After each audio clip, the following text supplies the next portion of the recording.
Hi all, this is Abhay from Prepwise. 2024-ൽ CUET PG, IIT JAM, TISNET മുതലായ PG entrance exam target ചെയ്ത് prepare ചെയ്യാൻ ആഗ്രഹിക്കുന്ന ആളുകൾക്കായി Prepwise സംഘടിപ്പിക്കുന്ന free online workshop. കൂടുതൽ വിവരങ്ങൾക്കായി താഴെ കൊടുത്തിരിക്കുന്ന ഡിസ്ക്രിപ്ഷൻ ചെക്ക് ചെയ്യുക. ഡിസ്ക്രിപ്ഷനിൽ കൊടുത്തിരിക്കുന്ന ഫോം ഫില്ല് ചെയ്ത് എത്രയും പെട്ടെന്ന് രജിസ്റ്റർ ചെയ്യുക.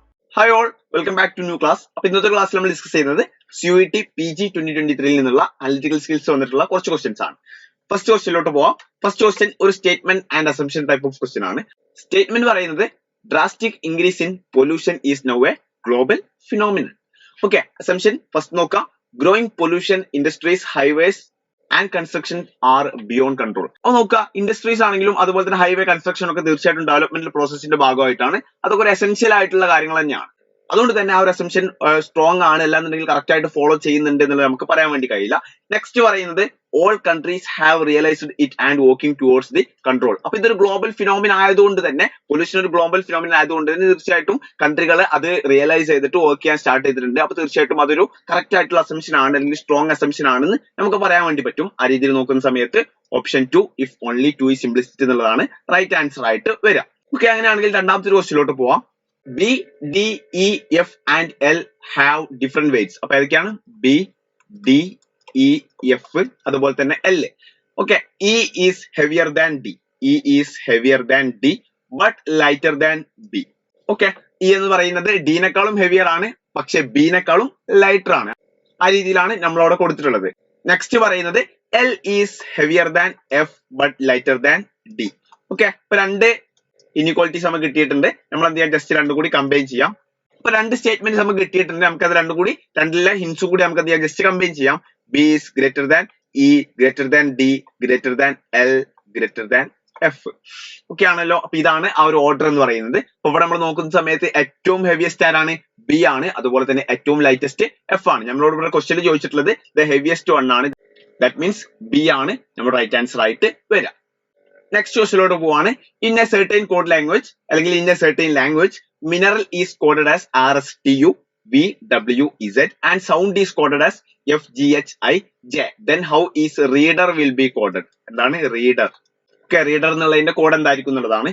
ജസ്റ്റ് ഇവിടെ R ന്റെ കോഡ് എന്താണെന്നുള്ളത് നോക്കുക, V ആണ്. നെക്സ്റ്റ് E ന്റെ കോഡ്, ഇവിടെ ഒരു ഡയറക്ട് കോഡിംഗ് ആണ് വരുന്നത്. E ന്റെ കോഡ് U ആണ്. അപ്പൊ VU ആണ് സ്റ്റാർട്ടിങ്. ദാറ്റ് മീൻസ് ഈ ഒരു ഓപ്ഷൻ ആയിരിക്കും നമ്മുടെ ആൻസർ ആയിട്ട് വരിക.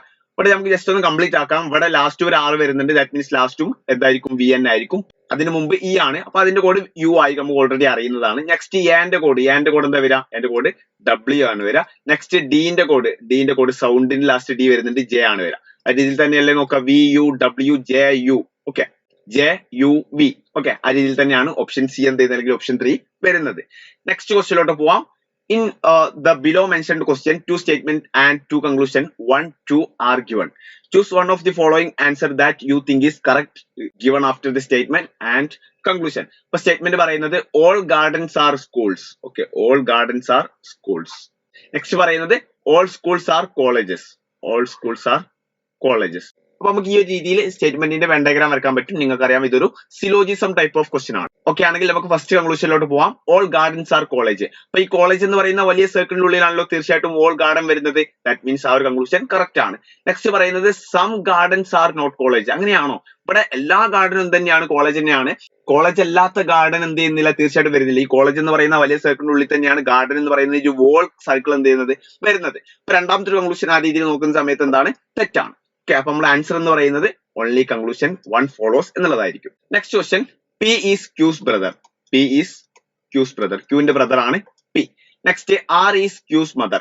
ഓക്കെ, R ന്റെ മദർ ആണ്, Q ന്റെ മദർ ആണ് R. Okay, next S is R's father. R ന്റെ ഫാദർ ആണ് S. Okay, next T is S mother. S ന്റെ മദർ ആണ് T. അങ്ങനെയാണെങ്കിൽ how is P related to T? P എങ്ങനെയാണ് S ഉമായിട്ട് റിലേറ്റ് ചെയ്തിട്ട്? അപ്പൊ നോക്കാം, എസിന്റെ ഡോട്ടർ ആണ് R. ആ ഡോട്ടറിന്റെ മകനാണ് തീർച്ചയായിട്ടും ആരെന്ന് പറയുന്നത്, P എന്ന് പറയുന്നത്. Qന്റെ ബ്രദർ ആണ് P എന്ന് പറയുമ്പോൾ അവരുടെ മദറും ഫാദറും ഒക്കെ എന്തായിരിക്കും, സെയിം ആയിരിക്കും. ആ രീതിയിൽ നോക്കുമ്പോൾ അവരുടെ മദർ ആണ് R വരുന്നത്. അപ്പൊ അവരുടെയും ഫാദർ ആണ് തീർച്ചയായിട്ടും ആര് വരുന്നത്, S വരുന്നത്. അപ്പൊ നമ്മളോട് ചോദിച്ചിട്ടുള്ളത് Pയുടെ ആരാണ് S എന്നുള്ളതാണ്. ഓക്കെ ആണല്ലോ. അങ്ങനെയാണെങ്കിൽ Pന്റെ മദർ അല്ല, മറിച്ച് ഗ്രാൻഡ് ഫാദർ ആണ് തീർച്ചയായിട്ടും ആര് വരിക, S വരിക. ആ രീതിയിൽ നോക്കുന്ന സമയത്ത് ഓപ്ഷൻ 1 ആണ് റൈറ്റ് ആൻസർ. അപ്പൊ നമുക്ക് ക്വസ്റ്റ്യനിലോട്ട് വരാം. Then how is P related to S? Okay, പിയും അതുപോലെ തന്നെ എസും തമ്മിലുള്ള റിലേഷൻ. അപ്പൊ ഇവിടെ നോക്കുക, how is P related to S എന്നുള്ളതാണ്. അതായത് എസിന്റെ ആരാണ് പി? എസിന്റെ മകനാണോ? തീർച്ചയായിട്ടും എസിനോടെ മകൻ ഉള്ളതായിട്ട് അവിടെ പറയുന്നില്ല. നമുക്കറിയില്ല, എന്തായാലും ക്വസ്റ്റ്യനിൽ പറയുന്നില്ല. എസിനൊരു മകൾ ഉണ്ട്, അത് ആറാണ്. അവരുടെയും മകനാണ്, ദാറ്റ് മീൻസ് പേരമകനാണ് അല്ലെ, ദാറ്റ് മീൻസ് ഗ്രാൻഡ് സൺ ആണ് നമ്മൾ എന്ത് ചെയ്യുക, ഇംഗ്ലീഷിൽ അതിനെ പറയാം. ഓക്കെ ആണല്ലോ. നെക്സ്റ്റ് ക്വസ്റ്റ്യനിലോട്ട് നമ്മൾ പോവാണ്. ഇവിടെ ഒരു coded relation type of question ആണ് എന്ത് ചെയ്തിട്ടുള്ളത്, കൊടുത്തിട്ടുള്ളത്. Answer the following question based on the information given below. P into Q means P is the father of Q. P minus Q means P is the sister of Q. P plus Q means P is the mother of Q. P divided by Q means P is the brother of Q. അങ്ങനെയാണെങ്കിൽ B plus D into M divided by N, അതൊരു relation നമ്മൾ ആദ്യം വരക്കാം. അതിനുശേഷം ക്വസ്റ്റ്യനിലോട്ട് നോക്കാം, how is M related to B. അപ്പോൾ നോക്കാം, B plus D, plus എന്താ മീൻ ചെയ്യുന്നത്, is the mother എന്നുള്ളതാണ്. അങ്ങനെയാണെങ്കിൽ B is the mother of D.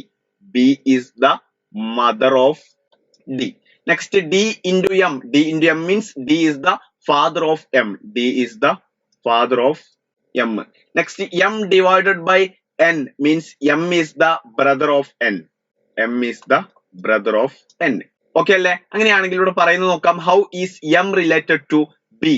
അങ്ങനെയാണെങ്കിൽ ഇവിടെ ചോദിക്കുന്നത് how is M related to B എന്നുള്ളതാണ്. അതായത് ബിയുടെ ആരാണ് M എന്നുള്ളത്. അപ്പൊ ഇവിടെ മകന്റെ മകനാണ്, ദാറ്റ് മീൻസ് എന്താണ്, ഗ്രാൻഡ് സൺ ആണ്. തീർച്ചയായിട്ടും അവിടെയും വരാം. നോക്കാം, next question. Going 100 meter to the north of her house. അപ്പൊ അദ്ദേഹത്തിന്റെ ഹൗസ്, ചാരുവിന്റെ ഹൗസ് ഇവിടെ ആണെന്ന് വെക്കാം. അവിടെ നിന്ന് ഒരു 100 meter നോർത്തിലോട്ട് നടക്കാണ്. എത്രയാണ്, ഒരു 100 meter. Charu turns left and goes another 40 meter. അപ്പൊ ഒരു ലെഫ്റ്റിലോട്ട് തിരിഞ്ഞിട്ട് ഒരു 40 meter പിന്നെയും നടക്കാണ്. Then turning to the south and she goes 50 meter. പിന്നെ സൗത്തിലോട്ട് തിരിഞ്ഞിട്ട് ഒരു 50 meter വീണ്ടും നടക്കും. Okay, and then start walking towards her house. അപ്പൊ ഈ ഒരു പോയിന്റിൽ നിന്ന് അവരുടെ വീട്ടിലേക്ക് അവർ എന്ത് ചെയ്യാണ്, തിരിച്ചു നടക്കാണ്. ദാറ്റ് മീൻസ് ഒരു വീട് ഇവിടെയാണ്, അപ്പൊ അവിടേക്ക് അവർ തിരിച്ചു നടക്കായിരിക്കും. അപ്പൊ ആ നടത്തത്തിന്റെ ഒരു പ്രോസസ്സിലാണ് അവർ ഇപ്പോൾ ഉള്ളത്. അങ്ങനെയാണെങ്കിൽ ആ ഒരു നടത്തം അവർ ഏത് ഡിറക്ഷനിലോട്ടാണ് നടക്കുന്നത് എന്നുള്ളതാണ്. അതായത് ഇങ്ങനെ നോക്കുന്ന സമയത്ത് ഇങ്ങോട്ടേക്കാണ് അവർ നടക്കുന്നത്. ദാറ്റ് മീൻസ് ഇവിടെ സൗത്ത് വരും, ഇവിടെ ഈസ്റ്റ് വരും. സൗത്ത് ഈസ്റ്റ് ഡിറക്ഷനിലായിരിക്കും അവർ എന്ത് ചെയ്യുന്നുണ്ടാവുക, നടക്കുന്നുണ്ടാവുക. ഓക്കെ, അപ്പൊ അവിടെ വിത്ത് റെസ്പെക്ട് ടു ഹോം എന്ന് അവിടെ തീർച്ചയായിട്ടും ചോദിച്ചിട്ടില്ല. അങ്ങനെയാണെങ്കിൽ ക്വസ്റ്റ്യന്റെ കാര്യങ്ങൾ മാറും. വിത്ത് റെസ്പെക്ട് ടു ഹോം അവിടെ എന്ത് ചെയ്തിട്ടില്ല, ചോദിച്ചിട്ടില്ല. അങ്ങനെയാണെങ്കിൽ നെക്സ്റ്റ് ക്വസ്റ്റ്യനിലോട്ട് നമ്മൾ പോവാണ്. എ ലേഡി സൈഡ്, ഒരു ലേഡി പറയാണ്, this person is my grandfather's only son's daughter. My grandfather's എന്നാരാ പറഞ്ഞ, ഈ ലേഡിയാണ് പറയുന്നത്. അപ്പൊ ലേഡിയുടെ father, lady's father, okay, lady's grandfather. ഇവളുടെ ഗ്രാൻഡ് ഫാദറിന്റെ ഏക സൺ എന്ന് പറയുന്നത് ആരാണ്, ഇവളുടെ ഫാദർ തന്നെയാണ്. ഓക്കെ, അവരുടെ ഡോട്ടർ ആണെന്നാണ് പറയുന്നത്. അവരുടെ ഡോട്ടർ എന്ന് പറയുമ്പോൾ ഒന്നിക്കെ ഈ ഒരു ലേഡി തന്നെ ആവാം. അപ്പൊ ലേഡി തന്നെയാണ് എന്നുള്ള രീതിയിലുള്ള ഒരു ഓപ്ഷൻ എന്ത് ചെയ്യുന്നില്ല, അവിടെ കൊടുക്കുന്നില്ല. അല്ല എന്നുണ്ടെങ്കിൽ ഈ ഒരു ലേഡിയുടെ എന്തായിരിക്കാം, സിസ്റ്റർ ആയിരിക്കാം. ഓക്കെ, അപ്പൊ ആ ഒരു ലേഡി തന്നെയാണ് എന്നുള്ള ഓപ്ഷൻ കൊടുക്കാത്ത സ്ഥിതിക്ക് രണ്ടാമത്തെ ഓപ്ഷൻ എന്ന് പറയുന്നത് അത് ലേഡിയുടെ സിസ്റ്റർ ആയിരിക്കാം എന്നുള്ളതാണ്. ആ രീതിയിൽ നോക്കുമ്പോൾ ഓപ്ഷൻ 4 ആണ് റൈറ്റ് ആൻസർ ആയിട്ട് വരുന്നുണ്ടാവുക. നെക്സ്റ്റ് ക്വസ്റ്റ്യനിലോട്ട് നമ്മൾ പോവാം. In the following diagram, boys who are not athletes but are disciplined are indicated by which number. ഇപ്പൊ ബോയ്സിനെ റെപ്രസെന്റ് ചെയ്യുന്നത് ഏത് കോളാന്ന് നോക്കാം. ഈ ഒരു കള്ളിയാണ് ബോയ്സിനെ അല്ലെ, ഈ ഒരു കള്ളിയാണ് ബോയ്സിനെ റെപ്രസെന്റ് ചെയ്യുന്നത്. അപ്പൊ അതിലേക്ക് വരുന്നത് 10 വരുന്നുണ്ട്, 6, 3, 2, 1 അല്ലെ. 10 ഇതൊക്കെ ഉള്ളിലായിട്ട് വരുന്നതല്ലേ, ഇതിനുള്ളിലായിട്ട് വരുന്നതാണ് ഈ നമ്പേഴ്സ് ഒക്കെ. 10, 6, 3, 2, 1. ഓക്കെ, അങ്ങനെയാണെങ്കിൽ നമുക്ക് നോക്കാം. Who are not athletes. Athletes ഏതാണ്, റൗണ്ടിലാണ് വരുന്നത്. അപ്പൊ 10 റൗണ്ടിനുള്ളിലാണോ, അല്ല, 6 റൗണ്ടിനുള്ളിലാണ്. അപ്പൊ 6 നമുക്ക് ഒഴിവാക്കാം, കാരണം നോട്ട് അത്ലറ്റ്സ് എന്നാണ് പറഞ്ഞിട്ടുള്ളത്. നെക്സ്റ്റ് 3 റൗണ്ടിനുള്ളിലാണ്, 2 റൗണ്ടിനുള്ളിലാണ്. ഇനി 10 അല്ലെങ്കിൽ 1 ഇതായിരിക്കും നമ്മുടെ ആൻസർ ആയിട്ട് വരാം. ഓക്കെ, ബട്ട് ഡിസിപ്ലിൻഡ് വരുന്നത് ഈ ഒരു സ്ക്വയർ ആണ്. സ്ക്വയറിനുള്ളിൽ 1 മാത്രമേ വരുന്നുള്ളൂ. 10 എന്ത് ചെയ്യില്ല, സ്ക്വയറിന്റെ ഉള്ളിലല്ല. അപ്പൊ 1 ആയിരിക്കും നമ്മുടെ റൈറ്റ് ആൻസർ ആയിട്ട് വരാം. അപ്പൊ ഓപ്ഷൻ 3 1 ഓൺലി എന്നുള്ളതാണ് റൈറ്റ് ആൻസർ ആയിട്ട് വരാം. ഓക്കെ, നെക്സ്റ്റ് ക്വസ്റ്റ്യൻ നോക്കാം. Ram, Shyam, Pinki, Naresh, Mitha, Mahesh are sitting in a row facing north. അപ്പൊ ഇത്രയും പേരെന്തെയാണ്, നോർത്തിലോട്ട് ഫേസ് ചെയ്തിട്ടിരിക്കുകയാണ്. Pinki is the neighbour of Shyam and Lakshmi. നേരത്തെ പറഞ്ഞത് ലക്ഷ്മി ഉണ്ടായിരുന്നു. ലക്ഷ്മി നോക്കാൻ, രാം, ശ്യാം, പിങ്കി, നരേഷ്, മിഥ, മഹേഷ്. ഓക്കെ, അവിടെ ലക്ഷ്മി ഉണ്ടായിട്ടില്ല. എന്തായാലും അവിടെ പറയുന്നുണ്ട് Pinki is the neighbour of Shyam and Lakshmi. ലക്ഷ്മിയുടെയും ശ്യാമിന്റെയും neighbour ആയിട്ടാണ് അത് വരുന്നത്, പിങ്കി എന്ന് പറയുന്നത്. ദാറ്റ് മീൻസ് ശ്യാമിന്റെ അതുപോലെ തന്നെ ലക്ഷ്മിയുടെ സെൻട്രൽ ആയിട്ടാണ് ആര് വരിക, പിങ്കി വരിക. ഒന്നിക്ക് ഫസ്റ്റ് ശ്യാം വരും, എന്നിട്ട് പിങ്കി വരും, എന്നിട്ട് ലക്ഷ്മി വരും. എന്നാൽ മാത്രമേ പിങ്കി രണ്ട് ഭാഗത്തേക്കും എന്താൻ പറ്റുള്ളൂ, നൈബർ ആവാൻ വേണ്ടി പറ്റുള്ളൂ. അല്ല എന്നുണ്ടെങ്കിൽ ഫസ്റ്റ് ലക്ഷ്മി വരും, പിന്നെ പിങ്കി വരും, പിന്നെ ശ്യാം വരും. ഈ രണ്ട് കേസസോടെ എന്താണ് പോസിബിൾ ആണ്. നെക്സ്റ്റ് പറയുന്നത് Naresh is fourth to the right of Mahesh. അപ്പൊ മഹേഷ് ഇവിടെ ഉണ്ടെന്ന് വിചാരിച്ചോ, മഹേഷിന്റെ ഫോർത്ത് ടു ദി റൈറ്റ് ആണ് നരേഷ്. 1 2 3 4. ഓക്കെ, ഫോർത്ത് ആണ് നരേഷ്. അങ്ങനെയാണെങ്കിൽ Meetha is immediate right of Naresh. നരേഷിന്റെ ഇമ്മീഡിയറ്റ് റൈറ്റ് ആയിട്ട് ആര് വരുന്നുണ്ട്? മിത വരുന്നുണ്ട്.